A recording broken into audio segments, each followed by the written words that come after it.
Hey guys, welcome back to my channel, and newbies, welcome.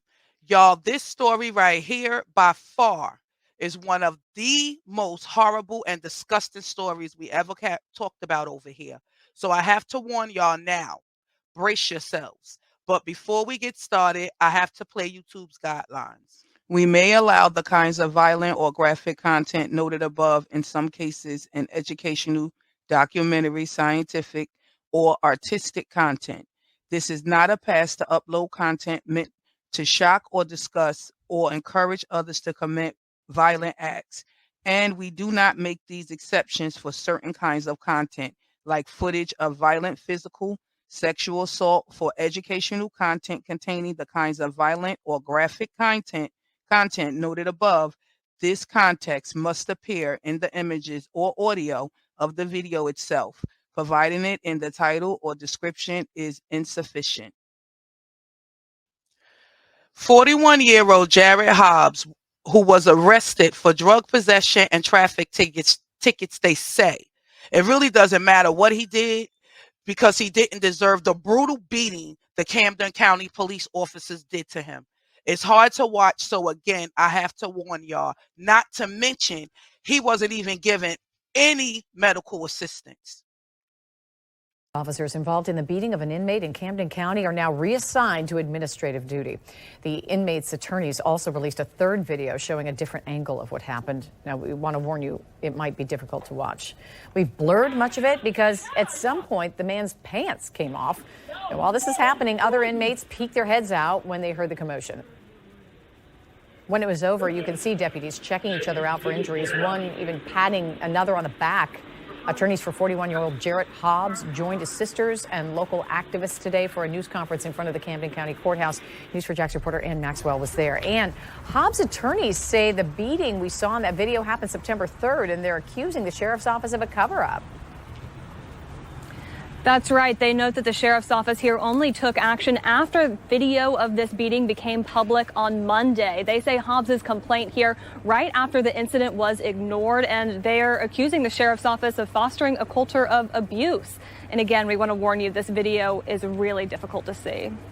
Surveillance video shows multiple deputies at the Camden County Sheriff's Office throwing punches at Jarrett Hobbs in his cell, later dragging him into the hallway.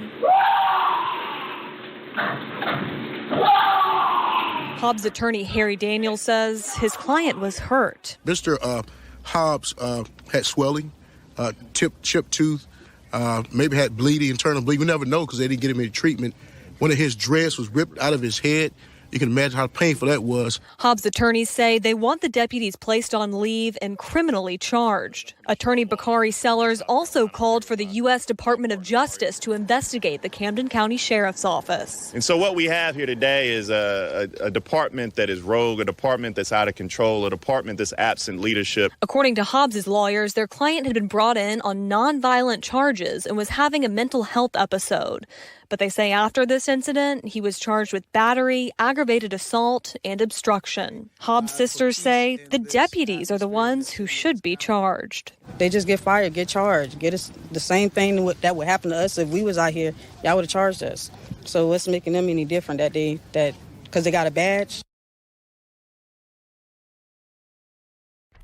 Confirmed to us just a few hours ago, 5 deputies involved have been placed on administrative duty as of Monday. They are still getting paid.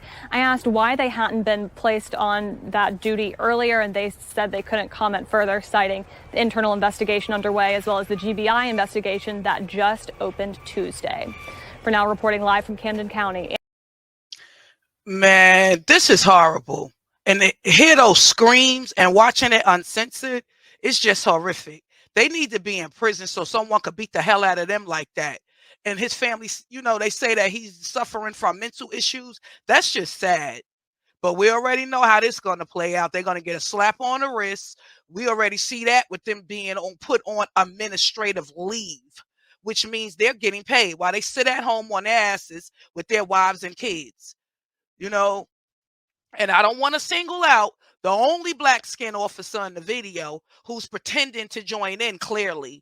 But instead of pretending, why not just put a stop to it? Him pretending made it worse, in my opinion. Go along to get along, gang, huh? hot damn mess. He looked real damn stupid, if you ask me, a freaking fucking idiot. And a piece of shit at that.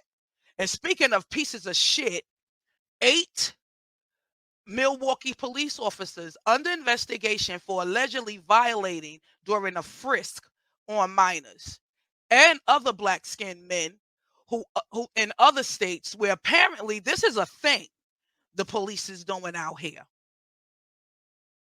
Pulled my drawers down and dug in my rectum. The alleged victims keep coming forward. 8 Milwaukee police officers are under internal investigation, accused of performing illegal strip searches, including cavity searches on the streets. Were they wearing any gloves? No, I didn't see not one. There was no gloves. Kevin Freeman Jr. claims back in December he and some friends were violated during a traffic stop. When they searched me, they like eased down and they put their hands right between my butt. And I try to reach back and when I try to reach back and try to stop him, they just got to slam me.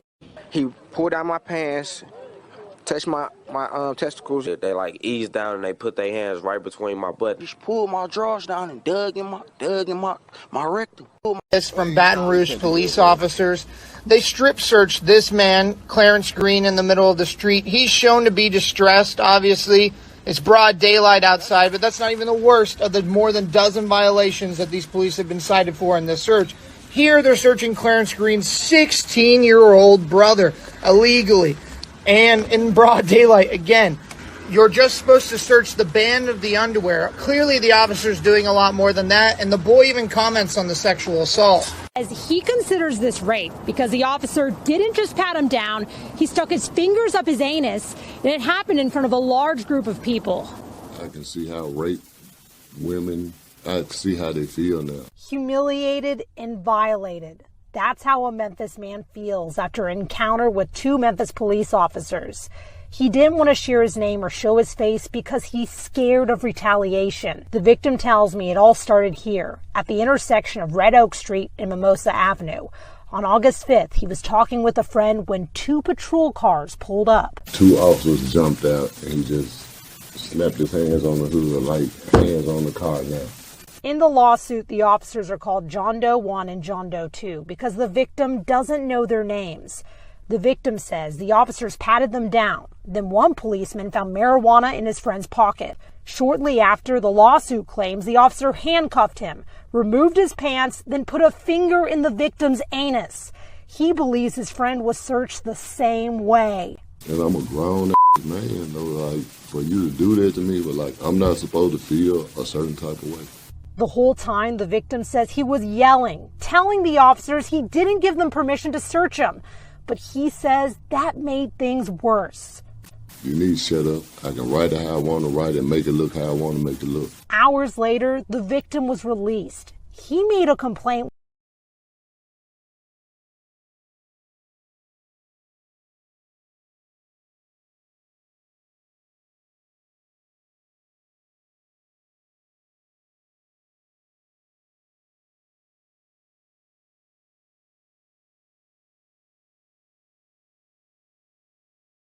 Man, this is some disgusting shit that needs to be talked about. Just horrible and downright disgusting.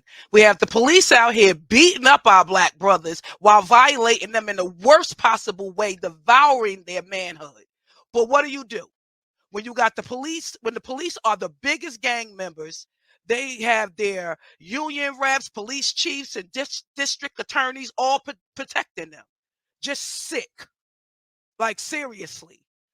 Guys, drop down in the comment box. Let's have the discussion. Thanks for watching. Thanks for listening. Don't forget to hit that like button and subscribe to the channel if you already haven't. And hit that notification bell so you'll see when I drop new videos. And follow me on all my platforms, guys. Facebook, Twitter, Instagram, and TikTok. All at Sister Girl Talk TV.